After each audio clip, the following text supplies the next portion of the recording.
All right, everybody, welcome back to the channel. And today we're going to be breaking down this commercial shot by Paul Meyers A.S.C. It's got Tom Brady in it. It's for some sort of watch company. I'm sure they're going to complain, and we're going to get this video taken down. That's guaranteed what's going to happen. But since so many people were asking about it over on Discord through the Patreon group, I figured why not? We're not going to have time to break it down on a live stream for that group, so we might as well do it here for YouTube. So we're going to be looking at the cinematography. I wish we could do the whole thing, but just for time's sake, we're probably not going to be able to get into all of the stills that I have. But really, it's about Paul, obviously a fantastic cinematographer. We've had him on the podcast before. He is the framework. I mean, every shot in here is the framework that we talk about so much on the podcast. It is every single shot. And these are the results. And Paul's a great example because I often try and talk about it. I try and talk about it on the podcast. I try and show the work. But my work is just that. It's just got that hint of not good. Right? Paul's stuff has none of that hint. So it's a great example of saying, listen, I'm not making this stuff up. This actually works. The framework actually works if you know that you're doing it or if you don't, right? It's not just a system for working on set. It's a system for dissecting images and understanding what you like. And I always come back to that analogy of it's like you go out to a great meal, you eat the meal, you enjoy the overall experience, but you may not know the exact ingredients that you're drawn to. And you definitely don't know how they all come together to make the final meal. So it's about finding out what ingredients you do like, breaking them down, and then you being able to piecemeal them back into something that is enjoyable. So that's what we're going to be looking at today. So let's start off by looking at the hero image of the ad. And this one is great to break down from a framework point of view, because as soon as you understand all of the components that are going on here to make this image, you can basically light every other shot in the ad.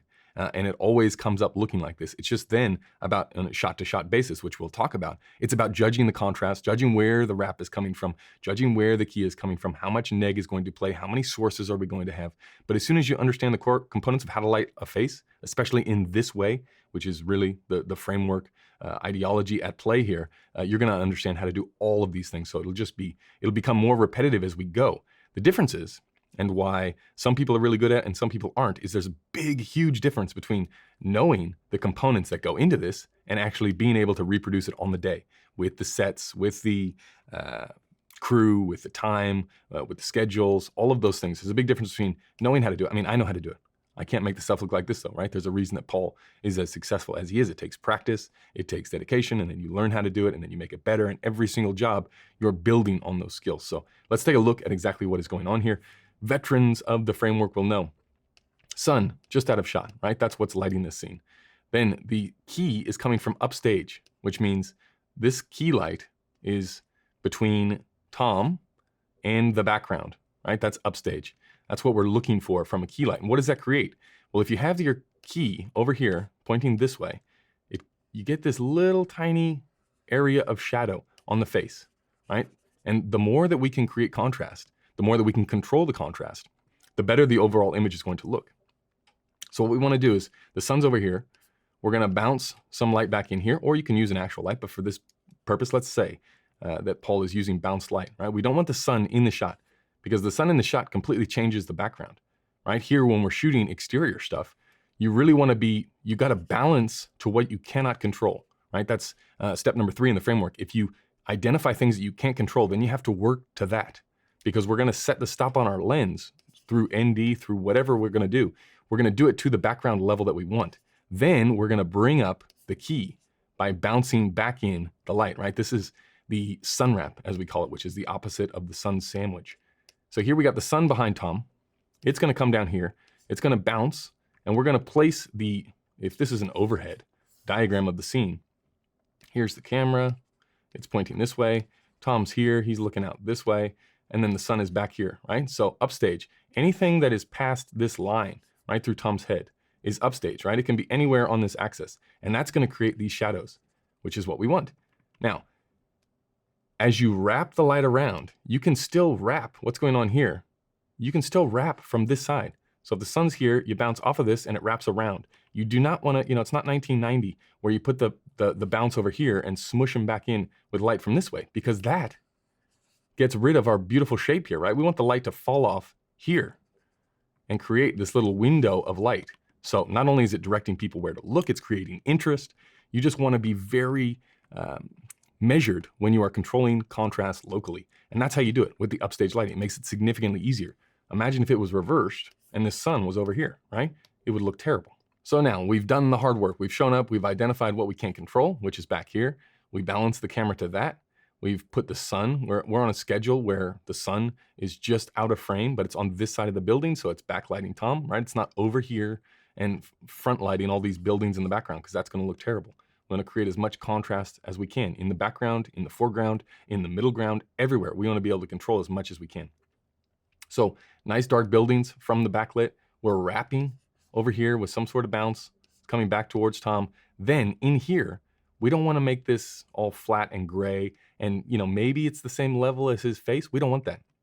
We want clear lines of contrast. And to do that, we're going to have big thing and neg over here, just cutting down all of the light that is coming back onto Tom's face. Right now, if you had a light meter and you wanted to go 1990 on him, you could actually bring out your meter, right? Place it here, get a reading, and then take a reading over here with the meter as well. And now you know exactly what the ratios are. Now, the entire commercial, you can just replicate this. If you really like this look, if you really like these contrast levels, you just meter over here, and then you meter over here, and you keep it the same the entire job, right? That's all you do, is you keep on going. But here, it's not just that. You got the wrap from the sun, which is out of shot, you're bouncing back. You got the neg. Then this little tiny leak, I mean, it doesn't really play in this shot, but we'll see it later on. Normally there's just a little tiny leak of light here just to create interest, because it's the salt and pepper method, right? We're just salt and peppering the entire frame. So we're going from light to dark to light to dark. And that's going to be a big thing. The other thing here with the framework is just creating as much depth as we can. In the background, in the foreground, we're trying to find elements that can stack to form a three-dimensional image inside of a 2D plane, right? So that is shot number one. You say, okay, well, that works for one shot, right? Can't work for more than one. This lighting setup, there's no way this framework idea could catch on and work for multiple things, could it? Well, actually, should we do the face shot or should we do the watch? Let's do the watch first. So the watch, again, really easy. This is the classic credit card shot, which on the podcast we've been over a bunch of times. Light coming over the top. Look at how soft the shadow is. Light from behind. The light is out of the scene just like it was previously with the sun in the last shot. It's out of the frame. We're really, really soft light, and we are just wrapping it just over the top, right? And you can see, okay, it's not in focus, right? So focus puller fired, or chances are it's just a moving shot and we took a still when it was not in focus. But here, this little transition, look at how soft it is to shadow. Really, really soft. We're shooting into dark, a little bit of hint of highlight back there just to keep things interesting. It's not just flat, right? The entire time, every time we're looking at an image, it's got to be not flat, just looking for as much crunch as you can. And in the real world, if you had light coming over this way, it's not going to be this crunchy, right? You have to add this level of crunch either through the grade, or you can neg just under the camera or behind the camera. Don't let any light back in here. Then in the grade, all you do is power window this, boost it up, take all this stuff, go down with it. And this is a really easy, simple shot. Again, we're creating layers though. We've got this layer, we've got the hand with the watch, then we've got the background, mid-ground, then we've got the deep background, right? We're still stacking layers, even though it's just a shot of a hand. We're still stacking it and making it look interesting. And again, the brightest thing in that foreground is the watch where Paul wants us to be looking. Okay, from there, we go to this face shot. Now, there's a couple little tricks going on here, right? It sort of looks exactly the same as this one up here. Almost looks the same. I would say this one is much more controlled. This one less so, right? You can see that his face is a little bit hotter than it is in this back one here, right? This feels a little bit more natural. This one feels a little bit hotter, but the transition from light to shadow is the same, right? It's catching that cheek. We don't really see his other eye, so the whole image feels a little bit flatter than when he's twisted to camera.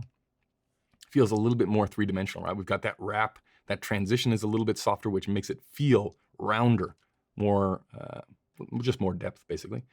So here, a little bit flatter, but still we're creating layers. We're shooting into the roof, which if we're in a car park, what we can't control is if we were shooting this outside or something, we'd be looking at the sky, which would be really, really hot. So we would have to pump, if this is sky rather than ceiling, we'd have to pump up so much level onto his face to be able to get this level exposure that it would be almost impractical. But seeing here, they're in the car park already. He gets in the car. We're looking up as opposed to out. Just imagine if we tilted down and we were looking to that blue sky before. It'd be so hot back there that we'd need way too much level coming this way. So we got our key. Again, it's an upstage key, which means it's between Tom and the background, the light. It's over here somewhere, right? And it's coming this way. It creates this shadow. It's not that soft. Then whatever it is doing creates our little light to dark edge here. If you look, it's coming, whatever this lamp is over here, coming all the way this way, bouncing off the seat, and then bouncing back into his head. I don't know if you can see that.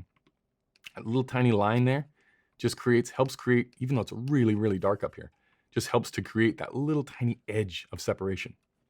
So again, the placement of the lighting, the placement of the camera relative to Tom, and then creating contrast just by all this, right? You don't want this filled in. You don't want to, if you shine some big soft light into the car, it's going to go everywhere and you're going to lose all that contrast. And contrast is what is telling people where to look, right? There's no question here. You know exactly, as soon as the image comes up, you know exactly where to look. All of the focus helps, but really it's that transition from light to dark. And this one is a little bit more, what's the word? Maybe a little bit more brutal, right? In the transition from shadow to light, but it's still there, right? It's still there. Okay, let's go to the next one. This one, if you listen to the podcast, you'll know I'm a fan of Moneyball. This looks like a shot right out of Moneyball. It's the exact same formula. Everything that is going on in the Tom shot is going on here. All the same little tricks. Number one, we're shooting into the shadow. So we got shadow here, right? Shadow on the whole side of his face. Upstage key. So the key is between this guy and the background over here somewhere. It's coming in at this angle. Ta-da. That's where the light is coming from. I mean, it sort of, you can feel how soft it wraps around. There's more level here than there is here. That's probably because there's a big giant neg over here. Or it doesn't have to be that big for a shot this small, but it's big, right? There's something happening here taking all of this light because we want to tell people where to look. Now, the hottest thing in the image, apart from this little out of focus area, is just that little tiny bit of skin that is on him. That's where all the level is coming from. So naturally, your eye is going to go straight there. We're creating layers here, which is, again, part of the framework.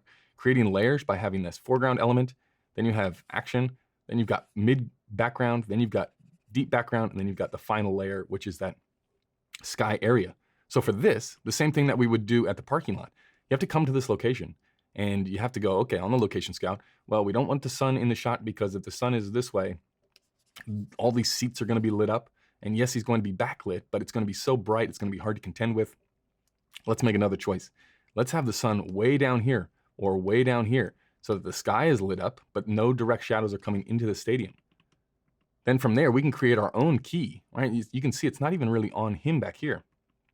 And I have to imagine this was shot before Corona, but this guy looks like he has a face shield on, right? So that could be, did Paul know about Corona before it happened? Anyway, so you got that key, wraps around, reaches that other cheek, no eye light or anything like that, but it reaches around, and then we're just controlling the contrast with the neg, shooting into shadow. So shadow here, but look at the salt and pepper across the frame. So we got light, dark, light, dark, light, dark, light. That contrast creates depth.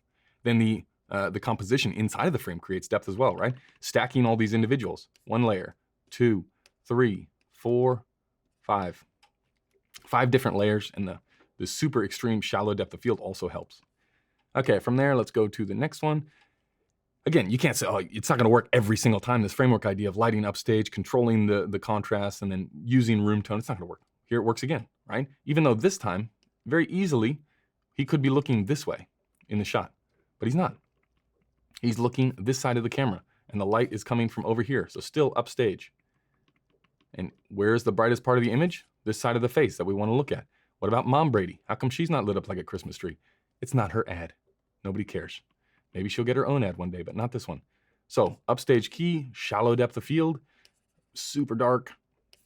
This is where all the action is. Look at what we can't control what we can control in the background here. Because we're on location, we're nice and tight. We can control everything here. So the room tone is balanced. What is that? Like a stop and a half below whatever this key light is. So again, managing levels as you go. You just got upstage key, neg, shallow depth of field, lots of drop off on Mom back there. Let's see another one. Okay, another shot from the same little bit of the ad. Upstage key, highlight this time, wraps around to the neg, and then controlling the room tone, right? You don't want it super hot over here. You don't want it so dark that you can't see anything over there. Whoops. Go forward. One more.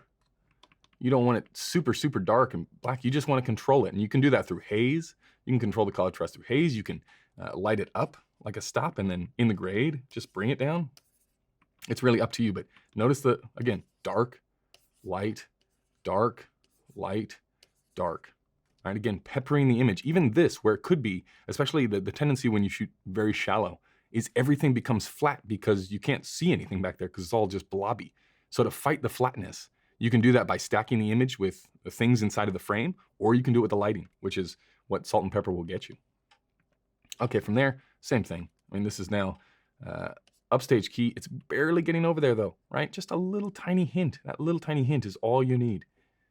Little tiny hint, edge, and then dark. We want to be shooting into the darkness. A little bit more room tone on the white back there, but again, shooting into the darkness. This is the fifth one. And as soon as, like I said, as soon as you can do this shot, as soon as you understand the principles of, okay, let's identify what we can't control. Let's light from upstage. Let's wrap it around on the upstage side. Let's use neg. Let's control the contrast. Let's stack as many layers as we can on top of the frame. You can break down all of these images. Okay, we go to the next one. Let's keep going through them. This one, okay, same principles.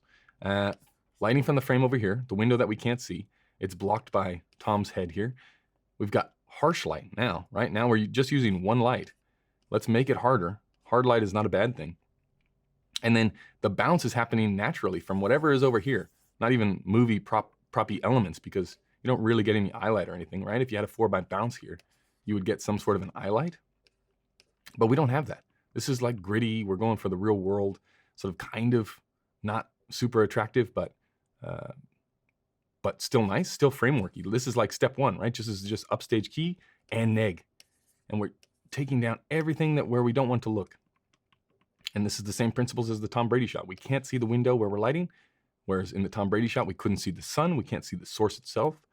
And then we're shooting on the shadow side to create depth and shooting into the L of the room, right? To create some depth in the background. Even if it is super out of focus, you can see corner of the room just to create that depth, stacking the frame, middle ground, all those elements are there. Okay, we go to the next one. What about outside, exteriors? This is the exact same lighting setup. The exact same thing, the exact same preparation. Then once you know this stuff, then it becomes, okay, well, how do we schedule to make this work? Rather than how do we show up and think about lighting for every single scene? How are we going to do it? What looks good? The framework. The framework looks good all of the time. So then it just becomes about how do we fit the schedule or the shots that we need into the framework schedule. So here, key from over here, upstage key, behind the talent, right? If we're drawing a line, it's behind the talent. Then if you want to say you want more wrap than this, then you just add a bounce over here and you can then control how much hits that other cheek. The grittier you go, the less you have that bounce. And that's the wrappy bounce, as opposed to a fill would be over here, right? This is if you're doing the nightly news and this kid is getting interviewed, this is how you do it. You bounce back in this way. If you want to create a little bit of mood, you don't even have a bounce here, right? This is the bounceless version, just using the sun. And you can soften this off. You can, kind of hard to soften it off in this position because you see the ground.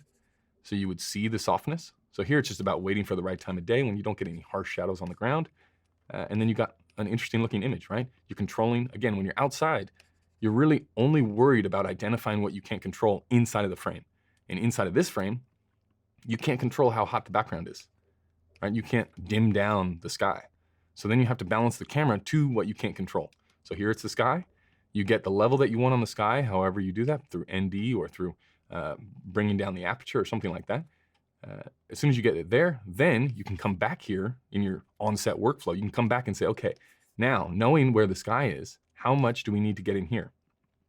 And again, you can do that with a meter. You can actually just spot meter the background and then figure out, okay, well, if this is, I don't know, if this is 64s, then we know where we have to be on the face, right? If we want this to be 2 stops over or 3 stops over.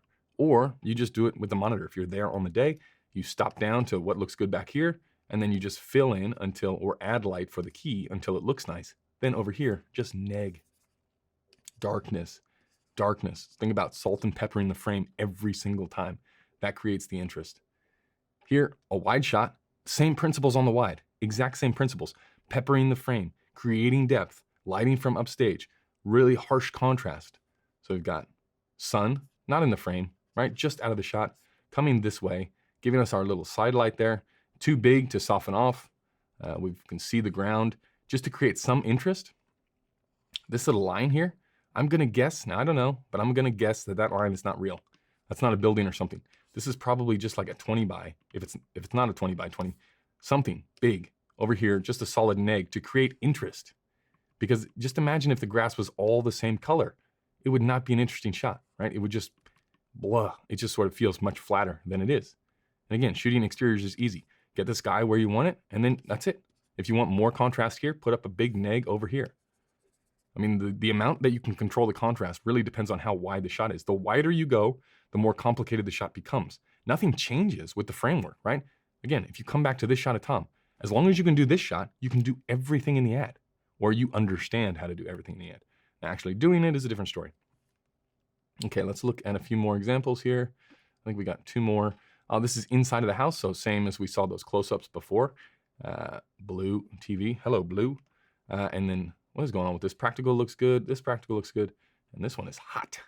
Coming in hot at practical. But in the wide shot, okay, this is really good because we're looking into the L of the room, creating depth, right? We're looking into the corner. We're not lighting through this window because this window is in the shot. So if we were gonna light through it, this would be lit up like a Christmas tree coming right at us and it wouldn't look very nice.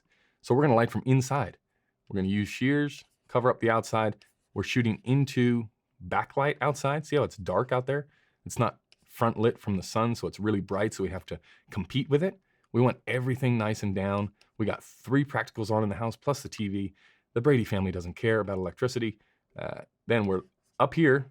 The light is past Tom, right? It's this side of Tom, even though it's in this wide shot. And that creates a little highlight and then darkness. And you see there, Mom Brady's getting the exact same treatment. And then everybody close to camera is getting nothing, right? You can barely see this lady. Dark, dark, light, light. Dad's not lit up like a Christmas tree either, right? Everything is down. Tom, besides this crazy practical in the background, Tom is the most lit up out of anything in this entire scene. Maybe the TV is a little bit more, but then we've got depth back here. We don't really care about that room. We got depth out the window. We got foreground, foreground, foreground. Tom pops in the back, sister standing up. We just got creating as much depth as we can in a white room, right? Which is always tricky, but just look at the amount of neg, the black that is here. So it tells you exactly where are we looking? Oh, we're looking here and we're looking here. Those are the 2 key parts of the scene, right? And haze, haze. Somebody tell the Brady family, get out of the house. It is on fire, the amount of haze that is in this joint, but it looks good, right? Because we created contrast. Now, try selling this look on a yogurt commercial. They're probably not gonna go for it, right? It's a little bit scary, but this is the mood of the shot. Then we come in here. Look at the difference between this shot, contrast on Mom, versus this shot. She gets significantly darker. And the wrap on Tom, let's see Tom. See how it's a little bit, it's just a little bit contaminated, the wrap, oops. Whereas here, there's a definite line, right? Because we can bring the neg in. As we move in, everything can come closer. So the neg can come right behind camera or right behind Paul here. And we can be much more exact with this key and the wrap and the shape of the wrap. Like look at the level on Tom here where we want to look versus Dad in the background. Much flatter, right? All of the contrast is in here and really harsh contrast. Like that fall off is significant to this really, really dark bit. And you get a little bit of wrap from the orange light. But again, we're looking into the L of the room. We're creating the depth, shooting along Mom, layer 1, layer 2, layer 3, layer 4.